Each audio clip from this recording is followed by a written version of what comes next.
A partir de agora a gente vai resolver alguns exercícios da lista 2. Esse é o exercício número 30. A gente está no assunto de laços ou loops, onde a gente estuda o for, estuda o while, estuda loop dentro de loop.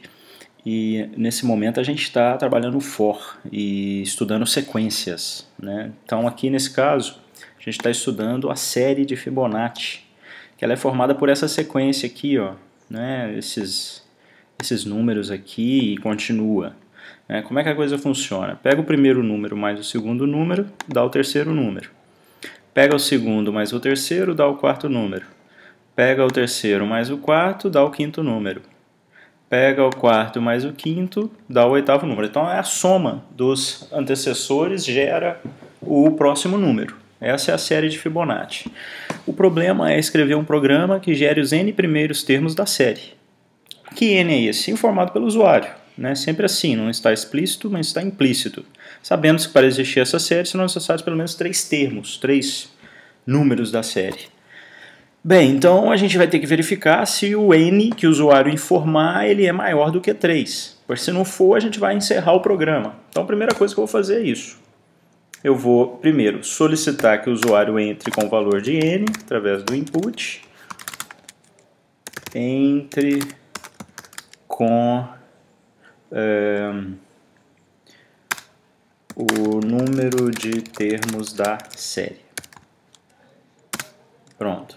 Isso vai ser armazenado na variável n. O que é para acontecer depois? Eu tenho que verificar se o n é maior ou igual a 3.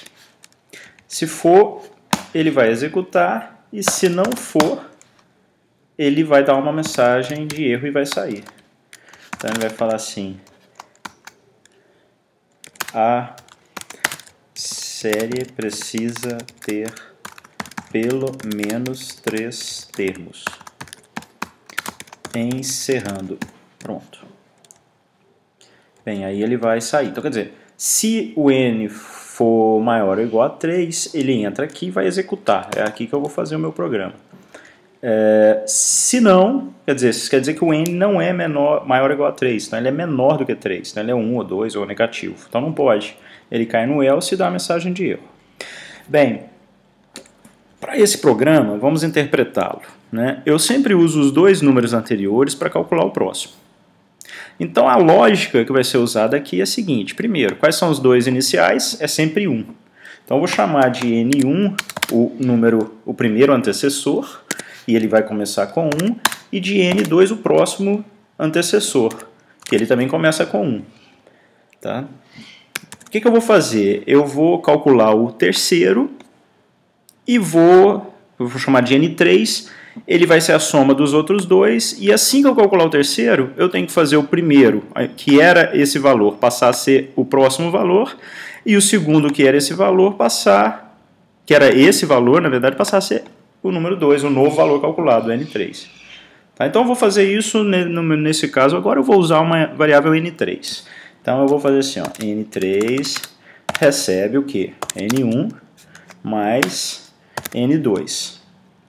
Então na verdade eu também tenho que imprimir os números da série, né? Então a primeira coisa que eu deveria fazer aqui é imprimir o número 1 e o número 2. Isso dentro do if.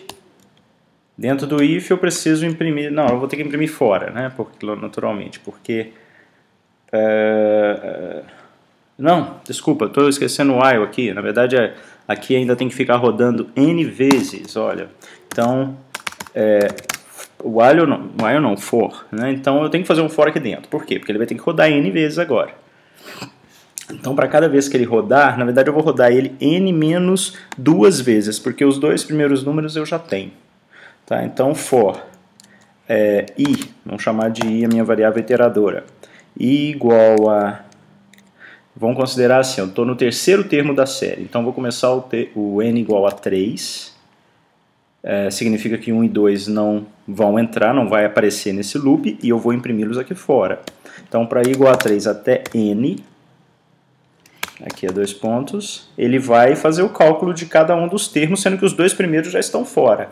Então aqui eu vou imprimir os 2 primeiros termos da série. Printf. Eu vou imprimir puramente o valor. %G, e vou imprimir uma vírgula, espaço, e vou imprimir aqui o que eu estou imprimindo? O N1. Na verdade, eu já posso imprimir o N2 também, %G, outra vírgula, aí vem N1 e N2, são os dois primeiros termos da série. Né? Aí ele entra no for para calcular o terceiro número da série. Aí, dentro dessa parte, dentro do for, ele calcula o N3. Aí o que ele faz? Ele vai imprimir o N3. A partir de agora ele só imprime o N3 dentro do for. E eu não tenho mais aqui N1 e N2, tem um N3 que eu estou imprimindo. Então ele calcula o N3 e imprime. O que tem que ser feito na sequência? O N1 tem que passar a receber o que estava em N2, se eu estou andando com os termos da série. Então o N1 recebe o que estava em N2. E o N2 recebe o que estava em N3. Não é? Por quê? Porque na hora que eu trocar esses valores, eu já limpei o resultado da variável N3 para que ele rode de novo e eu calcule novamente o valor correto. Né? Então vamos fazer uma simulação rápida desse programa aqui. Vamos ler esse programa, vamos ver como é que ele ficou, vamos ver se tem algum erro. Então, primeiramente, variáveis N1 e N2 são inicializadas em 1, são os dois primeiros termos da série. Aí aqui ele pede a quantidade de termos da série. Se o n for maior ou igual a 3 é que ele vai fazer, senão ele vai vir no else e vai terminar. Sendo então o n maior ou igual a 3, ele vai primeiramente imprimir os dois primeiros termos da série, que é o n1 e n2, é os dois valores 1 que tem aqui em cima. Ok. Aí ele vai começar um for. O for começa em 3 por quê? Porque o termo 1 e o termo 2 eu já imprimi, eles são fixos. Eles começam com 1, eu não tenho que calcular, eles são fixos, por isso eu imprimi eles separadamente. Eles não são baseados nesse cálculo que vai acontecer aqui em cima, da soma dos dois anteriores. Tem que ter dois números para começar a fazer soma de dois números. Então eles já existem e os dois valem 1. Bem, então o for começa em 3 e vai até o n, para que eu consiga imprimir os n termos da série, os dois que já foram impressos, mais o terceiro até o enésimo. Então eu tenho que calcular o n3, que vai ser o n1 mais o n2. Assim que eu calcular, eu já posso imprimi-lo. E basta então caminhar com os termos da série. Quem é então o próximo antecessor? O primeiro antecessor que eu tinha era o n2, então o n1 passou a recebê-lo. Na verdade era um n1, né? E ele passou a receber o que estava em n2.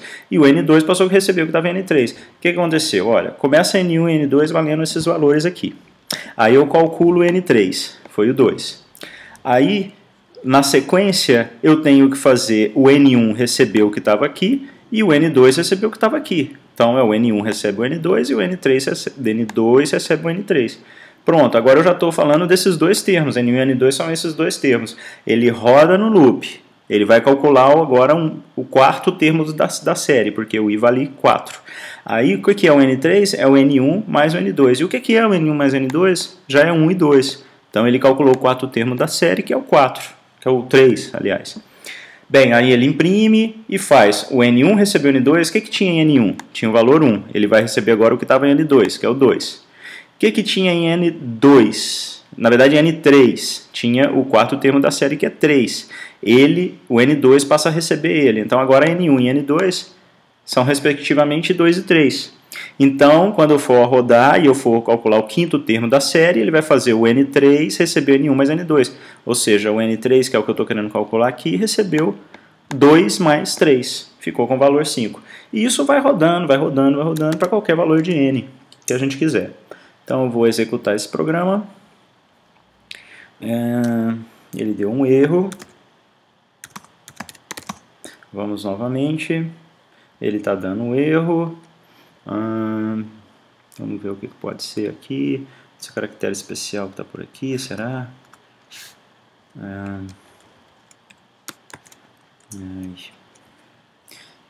Não está querendo rodar mesmo não, hein? Mas enfim, eu tenho que achar esse erro aqui, né? Não está dando informação nenhuma. Vou tentar rodar alguma coisa aqui. Ok. Não sei o que tem esse programa, hein? O que será que tem esse programa? Ele está salvo. Eu estou tentando executá-lo e ele está dando esse problema. Eu vou tirar completamente esse cabeçalho para ver se pode ter relação com ele. Não tem relação com ele. O que mais eu posso fazer? Eu posso tirar essa parte aqui.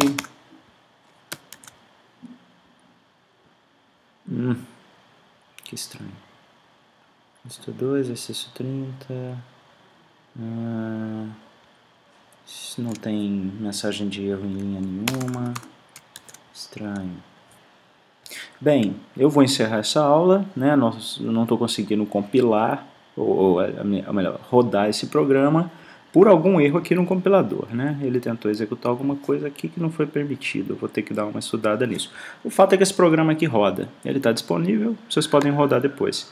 Ele resolve o problema de gerar os n primeiros termos da série de Fibonacci da maneira que eu acabei de explicar, né? Usando uma determinada lógica de programação. Então é isso aí.